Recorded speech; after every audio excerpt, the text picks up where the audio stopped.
How are we going to argue for sustainability if we don't have a concept of life? And what is our concept of life without intentionality, without will?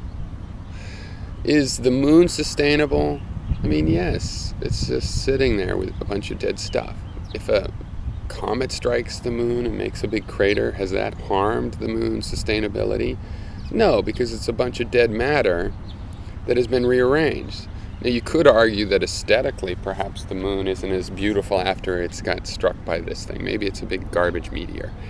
But that also requires a living thing to appreciate the aesthetics. I do not believe a rock appreciates or cares about the aesthetics of its surrounding. It has no intentionality, it has no will, it's not living. When you take the will from something, I don't see how you can avoid next taking the life from something. You're basically saying that living things act the same way as dead things act. And I don't see the evidence for that. And I think it misses the whole point of trying to help living things. Now, I'll admit my philosophy itself as relativism among humans requires on us having will. It has to mean something to be you. And it has to mean that you have your own perspective.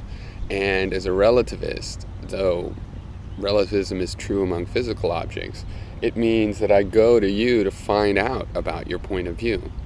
Now, how are we going to argue that things need to be sustained, which means living things need to survive, if we don't have a concept of living things and we don't have a concept of survival? Animals try to survive. All creatures, all living things try to survive. And our project of sustainability is to help with that. And it's not to help with that because we're some sort of benign God. No, it's because we're talking about ourselves. We're living things. So if you really want to persist in thinking there's no will, then I would like to hear a definition of living thing. And not just a definition that's like, well, it's a chemical process of a certain kind, organic chemistry, and rolling process. No, I mean one that justifies why we should give a damn if it's sustained, okay? Why should we give a damn if it's sustained? There's also the issue of how could we give a damn if we don't even have will, but okay, I'm starting to get the idea that you guys see all of the cognitive processes as possibly happening without a will. All the cognitive processes seem to rely on a definition of will to me, but I'm starting to get that. It's like you want to make a video and influence somebody, and then suddenly you'll tip the balance, and then they'll just suddenly become sustainable because the weight will be on that side. I don't see people as quite that rational. I don't see people doing things when everything adds up in the right column. I see humans as precisely these things that even if all the evidence adds up in this column, they can still do this other thing. That's what makes them living. It's not actually unfortunate that they can do that. That free choice.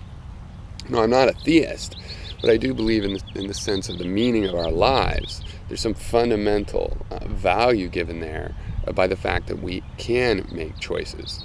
And to the degree that you don't have choices, then you don't expect as much.